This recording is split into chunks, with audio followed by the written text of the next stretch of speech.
Assalamualaikum warahmatullahi wabarakatuh. Saudara-saudara mahasiswa yang saya banggakan,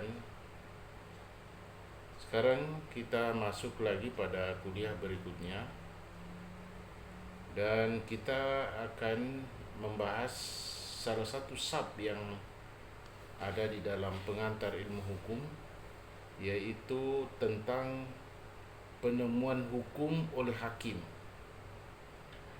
Tetapi sebelumnya saya ingin memberikan pengertian dulu tentang apa sesungguhnya yang dimaksud dengan penemuan hukum. Penemuan hukum adalah pembentukan hukum oleh hakim atau aparat hukum lainnya yang ditugaskan untuk menerapkan peraturan hukum yang bersifat umum pada peristiwa hukum yang konkret.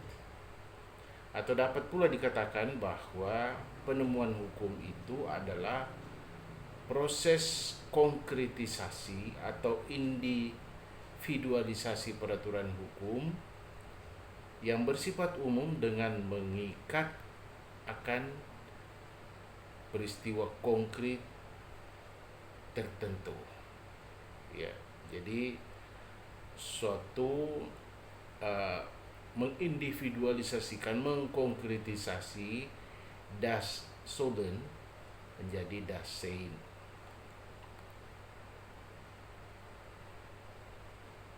Tapi perlu saya jelaskan bahwa penemuan hukum itu sesungguhnya merupakan suatu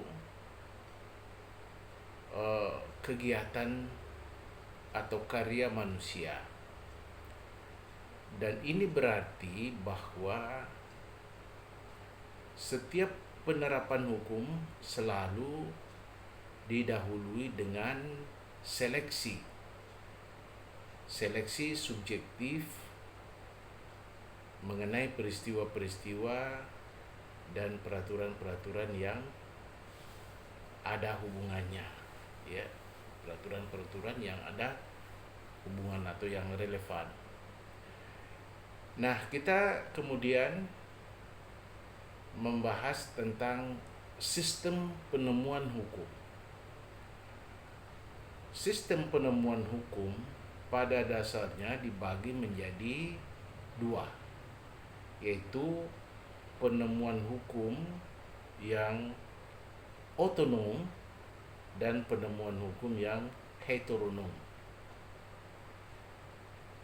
Sistem penemuan hukum yang otonom yaitu hakim terikat pada putusan hakim yang telah dijatuhkan terlebih dahulu, ya, mengenai suatu peristiwa yang sejenis.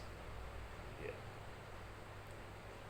Sementara penemuan hukum sistem heteronom yaitu penemuan hukum yang mendasarkan dirinya pada suatu peraturan yang di luar dari dirinya. Jadi mendasarkan suatu peraturan yang keluar dari dirinya. Hakim di sini tidak mandiri karena harus tunduk pada undang-undang. Penemuan hukum bukan semata-mata untuk menerapkan peraturan hukum, ya, yang peraturan hukum yang terhadap peristiwa konkret, tetapi sekaligus juga menerapkan suatu penciptaan atau pembentukan hukum baru. Ya. Antara penemuan hukum yang heteronom maupun yang otonom sesungguhnya tidak ada batas yang tajam. Tidak ada batasan yang tajam. Dalam praktek, kedua sistem ini ya itu diterapkan sejauh atau sepanjang hakim terikat pada peraturan undang-undang. Tetapi penemuan hukum ini juga harus mempunyai unsur-unsur otonomi yang kuat. Karena hakim seringkali harus menjelaskan atau melengkapi dasar pertimbangan putusannya menurut undang-undang dan menurut pandangannya sendiri. Nah, sekarang kita masuk pada sumber penemuan hukum. Sumber penemuan hukum tidak lain adalah tempat terutama bagi hakim dapat menemukan hukumnya. Jadi tempat bagi hakim terutama dalam hal menemukan hukumnya. Sumber utama penemuan hukum adalah peraturan perundang-undangan. Kemudian hakim juga boleh menggunakan sumber kebiasaan. Hakim juga bisa menggunakan sumber doktrin. Hakim juga bisa menggunakan sumber jurisprudensi. Hakim juga bisa menggunakan perjanjian internasional dan semua sumber-sumber hukum dia bisa gunakan. Dalam ajaran penemuan hukum, sesungguhnya undang-undang itu diprioritaskan. Ya, diprioritaskan. Atau lebih didahulukan daripada sumber-sumber hukum yang lain. Ini yang kita lihat di Indonesia. Ya, tentu seperti di Inggris, ya, tentu yang menjadi sumber utama adalah keputusan hakim terdahulu yang telah memiliki kekuatan hukum tetap dan digunakan sebagai sumber hukum terhadap peristiwa yang sejenis. Undang-undang ya dan hukum sesungguhnya tidak identik, ya. Jadi undang-undang dan hukum itu sesungguhnya tidak identik. Undang-undang merupakan sebagian dari hukum. Jadi hukum itu lebih luas daripada undang-undang. Artinya di luar undang-undang masih ada yang lain seperti kebiasaan dan kebiasaan doktrin, jurisprudensi, perjanjian, itu semua adalah hukum. Ya. Nah, sekarang mari kita meninggalkan sumber dari penemuan hukum dan kita masuk pada metode penemuan hukum.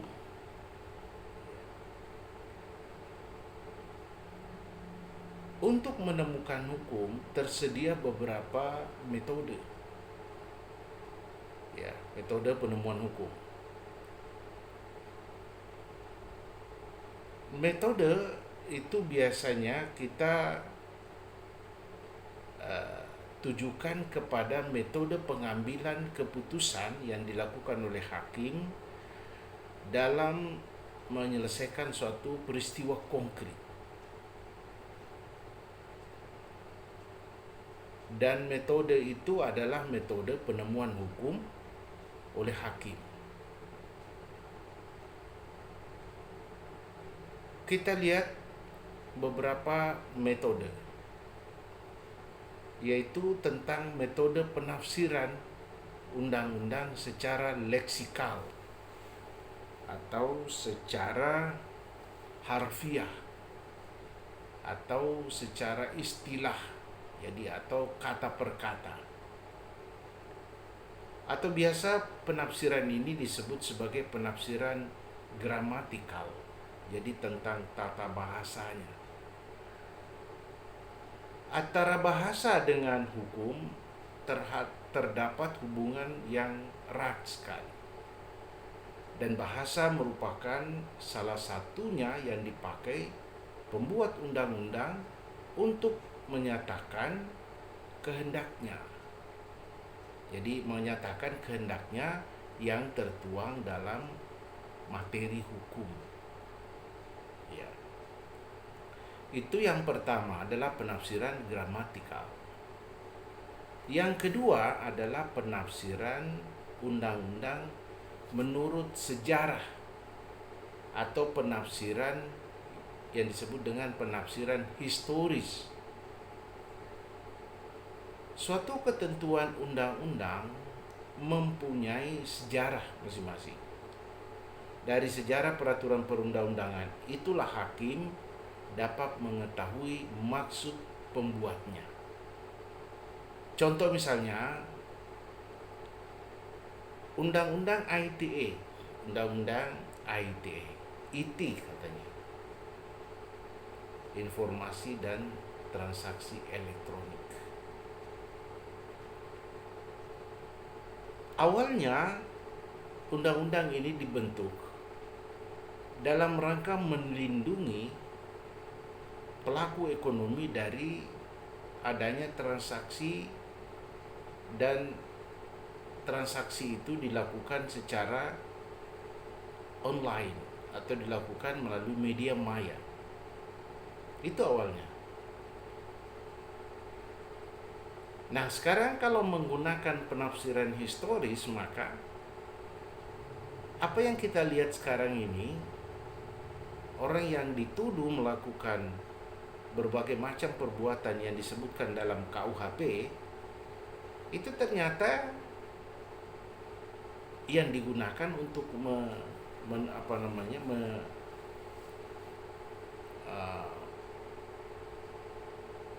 yang digunakan untuk menghukumnya yaitu Undang-Undang ITE.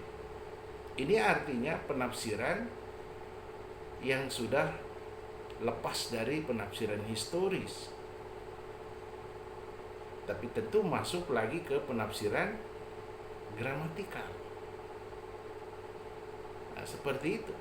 Jadi harus seperti itu. Tapi suatu ketika tentu kalau misalnya ada hal-hal tertentu, itu bisa saja penafsiran itu digunakan, penafsiran historis. Nah, yang ketiga adalah penafsiran undang-undang menurut sistem yang ada di dalam hukum, atau juga biasa disebut dengan penafsiran sistematik, yaitu suatu perundang-undangan negara merupakan satu kesatuan. Artinya tidak satu pun dari peraturan tersebut ditafsirkan seolah-olah berdiri sendiri.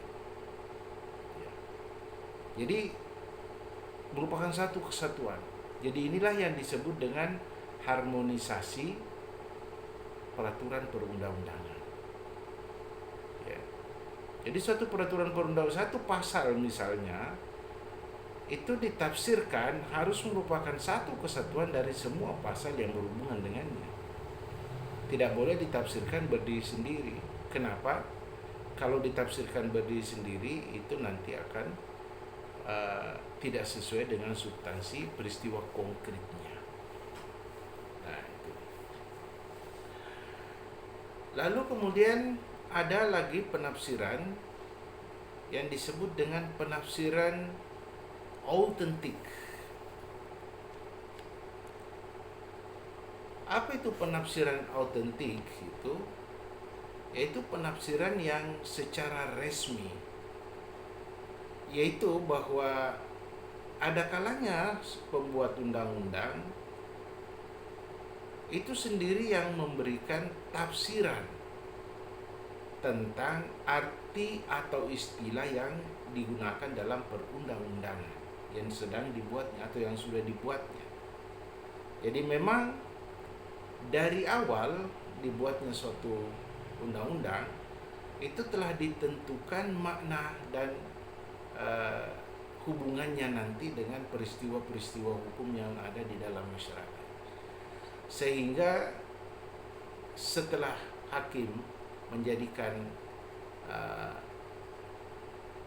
memeriksa satu kasus lalu ingin memutuskannya dengan menggunakan undang-undang, ia bisa menggunakan penafsiran sesuai dengan maksud asli dari pembuat undang-undang itu. Aslinya dia bermaksud untuk apa yang membuat undang-undang ini. Itu namanya penafsiran autentik.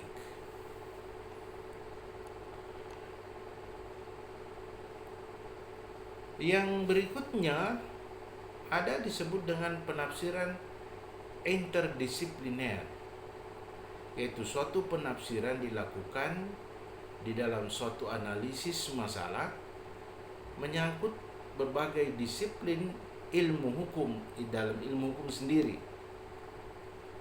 Dan biasanya yang digunakan adalah logika dari satu cabang ilmu hukum. Maksudnya bahwa dalam kasus-kasus yang berhubungan dengan katakanlah hukum pidana, ya hukum pidana, maka dengan menggunakan penafsiran interdisipliner bisa menggunakan ilmu pembantu di dalam hukum pidana, misalnya tentang kriminologi, ya, tentang kriminologi. Lalu bisa juga menghubungkannya dengan suatu ilmu yang berhubungan dengan kriminologi yang lain. Ya, bisa juga dihubungkan dengan sosiologi hukum. Ya. Bisa juga dihubungkan dengan kedokteran hukum. Ya. Ini dalam rangka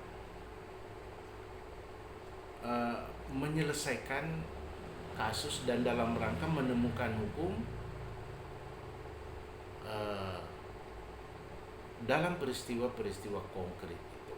Jadi hakim bisa menggunakan pendekatan atau metode interdisipliner dalam hukum itu sendiri.